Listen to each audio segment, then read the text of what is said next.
মুছলামুদ্দিন মণ্ডল।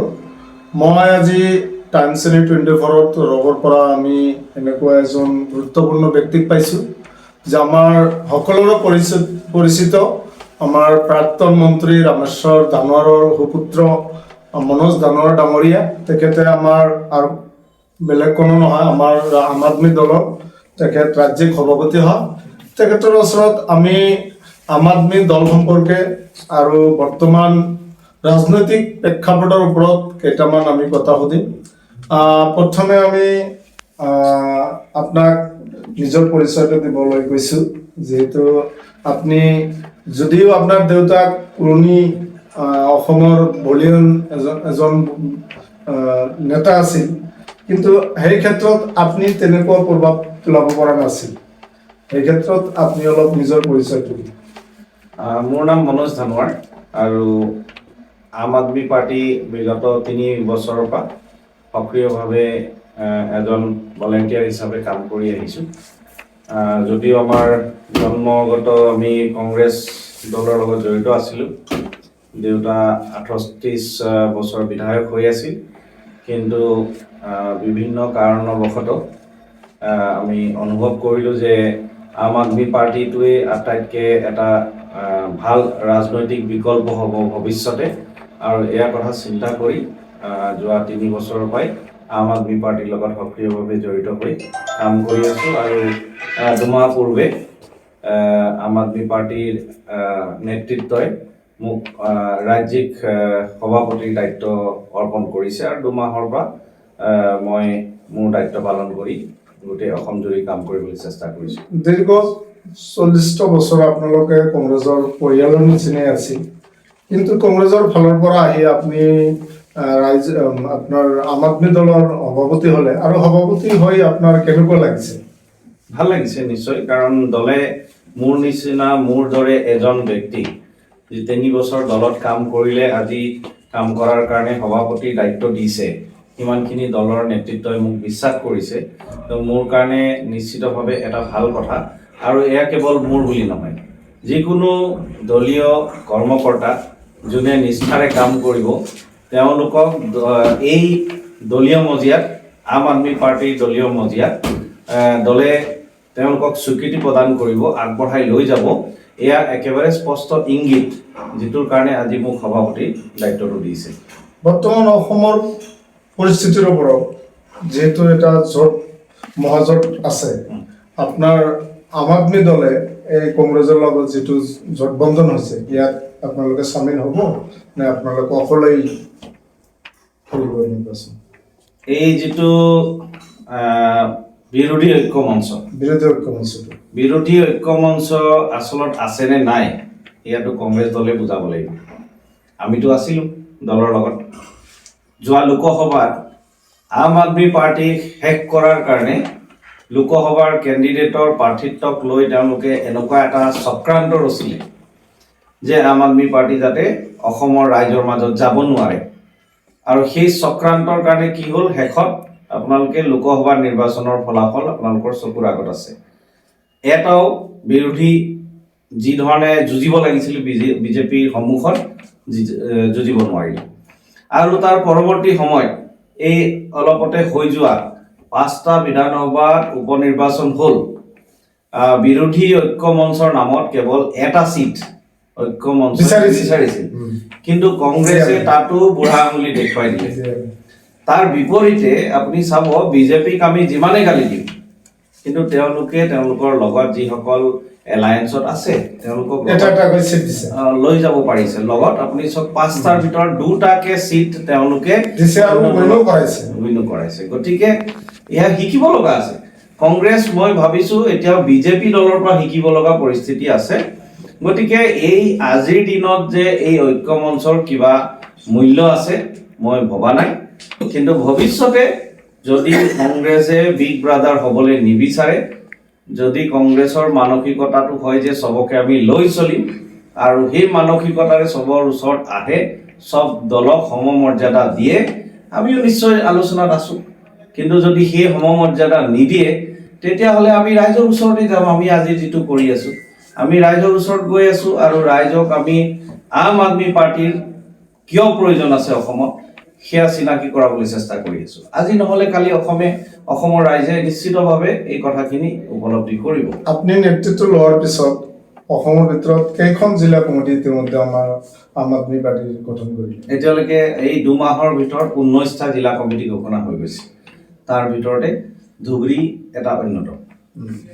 তো আপুনি অহা পঞ্চায়ত নিৰ্বাচনত আপোনাৰ ফালৰ পৰা কি ভূমিকা ল'ব, যে আপোনালোকে পঞ্চায়তত প্ৰতিনিধিত্ব কৰিব নে এনে অকবাৰ দিব বুলি দিব? নাই, একেবাৰে নহয়, ৱাকঅভাৰ কাকোৱে নিদিওঁ। আম আদমি পাৰ্টি যে অসমত আছে এটা ফেক্টৰ হৈ আছে। অসমৰ ৰাইজে এইবাৰ ধৰ্মীয় ৰাজনীতিৰ ওপৰত বিশ্বাস নকৰে, এইবাৰ জাত পাতৰ ৰাজনীতিৰ ওপৰত বিশ্বাস নকৰে, এইবাৰ উন্নয়নৰ ৰাজনীতিৰ ওপৰত বিশ্বাস কৰে। সেয়া কথা এই পঞ্চায়তৰ নিৰ্বাচনত আপোনালোকে স্পষ্টকৈ দেখা পাব। আৰু সেই উদ্দেশ্যলৈ আমি আগবাঢ়ি আছোঁ। ৰাইজে আম আদমি পাৰ্টিক এবাৰ আঁকোৱালি ল'ব। পঞ্চায়তৰ নিৰ্বাচনত আপোনালোকে দেখিবলৈ পাব। আমি য'ত য'ত মুকলিকৈ ৰাইজক আহ্বান জনাইছোঁ যে তেওঁলোকে ওলাই আহক, আম আদমি পাৰ্টিৰ কেণ্ডিডেট হিচাপে তেওঁলোকে আগবাঢ়ি আহক। কেণ্ডিডেট আমি টিকেটটো দিমেই, আৰু যদি ৱাৰ্ড মেম্বাৰ কেণ্ডিডেট হয় তেওঁক আমি সমৰ্থন জনাম, আৰু দলটো কিন্তু ৰাইজৰ মাজত আমি লৈ চিনাকি কৰাম। এইবাৰ নিৰ্বাচনটো আচলতে চৰকাৰে, বৰ্তমান চৰকাৰে যিটো পাতিছে যে অৰ্ডাৰ পৰা সভাপতি জন হ'ব, আৰু বাকীখিনি মানে দলীয় প্ৰতীক থাকিব, আৰু ৱাৰ্ডখিনি মানে প্ৰতীক নাথাকিব। এইটোতো আপোনালোকে কি সহমত দিছে নে? এতিয়াতো উপায় নাই, এইটো এটা আইনী প্ৰক্ৰিয়াত সোমাই দিয়া হৈছে। তো গতিকে নিৰ্বাচন কেৱল 2 মাহ বাকী আছে। আমি যদিও প্ৰক্ৰিয়াটো কিমান সফলভাৱে ৰূপায়ণ হ'ব এই ক্ষেত্ৰত অকণমান সন্দেহটো আমাৰ আছে, কিন্তু হ'লেও যিহেতু এটা নিয়ম বনাই দিয়া হৈছে, আমি নিৰ্বাচনত অৱতীৰ্ণ হ'ম, আৰু এই উদ্দেশ্য লৈ আমিও আগবাঢ়ি যাম। আৰু বিজেপিক আচলতে ৰুধিবৰ কাৰণে যে আম আদমি পাৰ্টি একমাত্ৰ বিকল্প হয়, এই পঞ্চায়তৰ নিৰ্বাচনত আমি দেখুৱাম। আপোনাৰ কেন্দ্ৰীয় নেতৃত্বৰ ভূমিকা কি? অসমৰ কাৰণে কিবা বিকল্প হিচাপত লৈছে নেকি, যে অসমত আমি 100% অসম দখল কৰিব লাগিব, বা অসমৰ ৰাইজে বিচাৰি আছে, বা কেন্দ্ৰীয় ফালৰ পৰা অৰবিন্দ কেজৰিৱালৰ লগতে আৰু যিখিনি নেতৃত্ব আছে আমাৰ ইয়াত অসমৰ কাৰণে কাম কৰি আছে নে, বা আহিবনে নাই? নাই, নিশ্চয়কৈ আম আদমি পাৰ্টি, আমাৰ যি চেণ্ট্ৰেল লিডাৰশ্বিপ আছে, তেওঁলোকে যথেষ্ট চিৰিয়াছ হৈ আছে অসমক লৈ, আৰু যথেষ্ট গুৰুত্ব দিছে। তেওঁলোকে সঘনাই আমাক এটা কথা কৈ আছে যে পঞ্চায়তত প্ৰতিটা ৱাৰ্ডত আমাৰ কেণ্ডিডেট নামি যাব লাগে, নিৰ্বাচন খেলিব লাগে, আৰু 2026ত প্ৰতিটা 126টা সমষ্টিয়ে আম আদমি পাৰ্টিয়ে কেণ্ডিডেট দিব লাগে। আপোনালোকে যদি কিবা কাৰণত এলায়েন্সে হওক বা একক সংখ্যাগৰিষ্ঠতাই পায়, দিল্লীত যেনেকুৱা, পাঞ্জাৱত যেনেকুৱা আপোনাৰ ইলেক্ট্ৰিচিটি, শিক্ষা, স্বাস্থ্য গোটেইখিনি ফ্ৰী, এনেকুৱা অসমৰ কাৰণে কিবা পঞ্চায়তত আপোনালোকৰ ইস্তাহাৰ থাকিব নেকি? যদি আপোনালোকে পঞ্চায়তত জিকে তেনেহ'লে শিক্ষা, স্বাস্থ্য, ইলেক্ট্ৰিচিটি যিমান ফ্ৰী দি আছে, দিল্লীত মডেল ছিষ্টেম যেনেকৈ কৰি আছে, ইয়াত অসমৰ কাৰণে আপোনালোকে কি ইস্তাহাৰ দিব? আমাৰ গোটেই ৰাজনৈতিক এজেণ্ডাটো হৈছে উন্নয়নৰ ৰাজনীতি। আমি চাওক, এতিয়া আজি স্বাধীন হোৱা 75 বছৰ পাৰ হৈ গ'ল, কিন্তু আমি এতিয়াও যিটো পিছপৰা কিছু গোটেই ভাৰতবৰ্ষৰ অঞ্চলবোৰ যি ধৰণে পিছ পৰি আছে, ইয়াৰ এটা মূল কাৰণ হৈছে যে উন্নয়ন ৰাজনীতিৰ এজেণ্ডা নবনে। গোটেই দেশজুৰি এটাই ৰাজনৈতিক দল আছে যোনে উন্নয়নটোক এটা ৰাজনীতি হিচাপে, এজেণ্ডা হিচাপে প্ৰতিষ্ঠা কৰিছে, আৰু সেইটো হৈছে আম আদমি পাৰ্টি। গতিকে যিখিনি আমাৰ উন্নয়নৰ এজেণ্ডা আছে অসমতো সেইখিনি প্ৰযোজ্য হ'ব। যেনেকৈ আমি কৈ আছোঁ যে আমি দুৰ্নীতি নাইকিয়া কৰিম। আমি কেৱল উন্নয়ন কৰিলে নহ'ব, আমাৰ উন্নয়নৰ লগত যদি দুৰ্নীতি সোমাই আছে, সেইটো উন্নয়নৰ কোনো ভেলু নাই। ডাঙৰ ডাঙৰ ফ্লাইঅভাৰ বনিছে বিজেপি চৰকাৰৰ সময়ত, এই ফ্লাইঅভাৰৰ মূৰত চাব বানপানী হৈ আছে। কিহৰ কাৰণে? তাৰ যিটো ডিজাইন, যি ধৰণে কৰাৰ প্ৰয়োজন আছিল, সেই ডিজাইনত দুৰ্নীতি হৈছে। আপুনি ফ্লাইঅভাৰৰ নামত হাজাৰ গছ কাটি দিলে, সেই হাজাৰ যে গছ কাটিলে এইটো দুৰ্নীতি নহয় নেকি? তো আমাক তেনেকৈ উন্নয়ন নালাগে। আমিও ফ্লাইঅভাৰ বনাম, আমিও ৰাস্তা বনাম, আমিও হস্পিটেল বনাম, কিন্তু তাৰ লগত দুৰ্নীতিটো নাইকিয়া কৰি বনাম। আমাৰ হস্পিটেল বনিব লাগিব, হস্পিটেল আছে, কিন্তু এতিয়া ডক্টৰ নাই।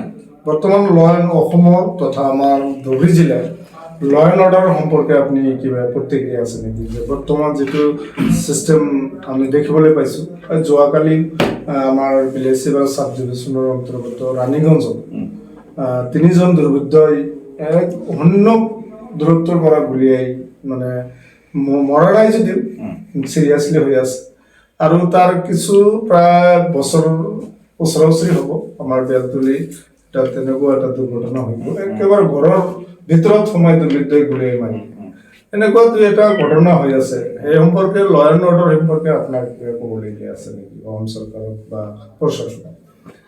চাওক, এই যিটো গৃহ বিভাগ আছে অসমৰ, আমি ভাবোঁ যে গৃহ বিভাগজন আটাইতকৈ দক্ষ মন্ত্ৰীজনৰ হাতত আছে, সেয়া হৈছে আমাৰ মুখ্যমন্ত্ৰী। ল এণ্ড অৰ্ডাৰ কিবা এটা অকণমান সৰু ইছ্যু হ'লেই আপুনি পুলিচৰ জাকে জাকে দেখা পাব। আমি 10জন মানুহ ওলাই আহোঁ প্ৰতিবাদ কৰিবলৈ, 100জন পুলিচ থিয় হৈ যায়। এনেকুৱা ধৰণৰ কটকটীয়া পুলিচ ব্যৱস্থাত আমি অসমত আছোঁ।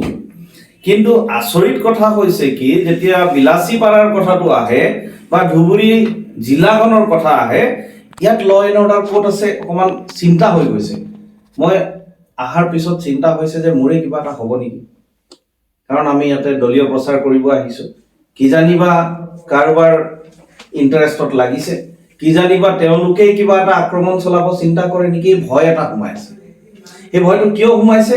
এই যে ৰাণীগঞ্জত যিটো ঘটনা ঘটিলে, একেবাৰে মূৰত আহি 3জনক গুলিয়াই তাতে একেবাৰে মৰু মৰু অৱস্থাত পেলাই থৈ গ'ল। আজিলৈকে পুলিচে কোনো চিনাক্ত কৰিব নোৱাৰিলে। ল এণ্ড অৰ্ডাৰ এইটো নেকি? আইন শৃংখলা এই ধৰণে চলি আছে নেকি? আজি 1 বছৰ আগত বিলাচীপাৰা টাউনত একেবাৰে ঘৰত সোমাই পইণ্ট ব্লেংকত গুলিয়াই হত্যা কৰি থৈ গৈছে, আজিলৈকে ধৰা নপৰিল। তো আটাইতকৈ দক্ষ মন্ত্ৰীজন হোম মিনিষ্ট্ৰী লৈ থৈছে আৰু আইন শৃংখলাৰ আজি এইটো অৱস্থা হৈছে। তো চিন্তাৰ বিষয়টো হয়, য'ত পুলিচৰ ইমানেই উপস্থিতি আছে যে আমি যদি গণতান্ত্ৰিকভাৱে এটা আন্দোলন কৰিবলৈ যাওঁ, সেই আন্দোলনটোক ৰুধিবলৈ আমি যদি 100জন ওলাইছোঁ, 1000 পুলিচ ওলাই আহে, তেতিয়াহ'লে মুকলিকে যে এইবোৰ হত্যা চলি আছে ধুবুৰীত বিলাচীপাৰা অঞ্চলত, এয়া ৰুধিবলৈ পুলিচ ক'ত গ'ল? আপোনালোকৰ দলৰ ফালৰ পৰা চৰকাৰক তেনেকুৱা স্মাৰক পত্ৰ বা মেমৰেণ্ডাম দিছে নেকি যে ল এণ্ড অৰ্ডাৰ সম্পৰ্কে যে অলপ হেৰি হ'ব লাগে? এই সন্দৰ্ভত মই সঠিক মোৰ তাত তথ্য নাই। মই আমাৰ জিলা সমিতিৰ লগত কথা পাতিয়ে মই ক'ব পাৰিম। কিন্তু নিশ্চয় আমি মনে মনে বহি নাথাকোঁ, কাৰণ আমাৰ হৈছে আমি ৰাইজক এইটো অৱগত কৰি আছোঁ যে ৰাইজে বিজেপিক বেয়া পাই আছে, আজি বৰ্তমান চৰকাৰক বেয়া পাই আছে। কিন্তু তাৰ বিকল্প কি? কিছুমানে ভাবিছে তাৰ বিকল্প কংগ্ৰেছ, কিন্তু কংগ্ৰেছে 50 বছৰতকৈ অধিক সময় অসমত শাসন কৰিছে। কি দিলে তাৰ বিনিময়ত? গোটেই অসমৰ আজি যি জৰাজীৰ্ণ অৱস্থা হৈ আছে, যদি বিজেপি দায়ী 10 বছৰৰ অপশাসনৰ পৰা, তেতিয়াহ'লে তাতকৈ বেছি কংগ্ৰেছ দায়ী, 50 বছৰ তেওঁলোকক অপশাসন চলালে। গতিকে বিকল্প, এই যে আমি ৰাইজক এটাই বুজাই আছোঁ যে আজি বিকল্প হৈছে আম আদমি পাৰ্টি। আমাক এতিয়া উন্নয়নৰ ৰাজনীতি লাগে, আৰু সেই উদ্দেশ্য লৈ আমি চিধা ৰাইজৰ মাজত গৈ আছোঁ। ধন্যবাদ।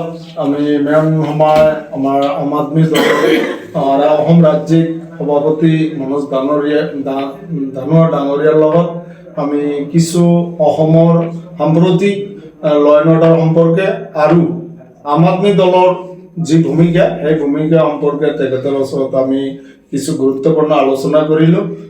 শুভৰাত্ৰি। ইমানতে আমাৰ আজিৰ অনুষ্ঠান সমাপ্ত কৰিলোঁ।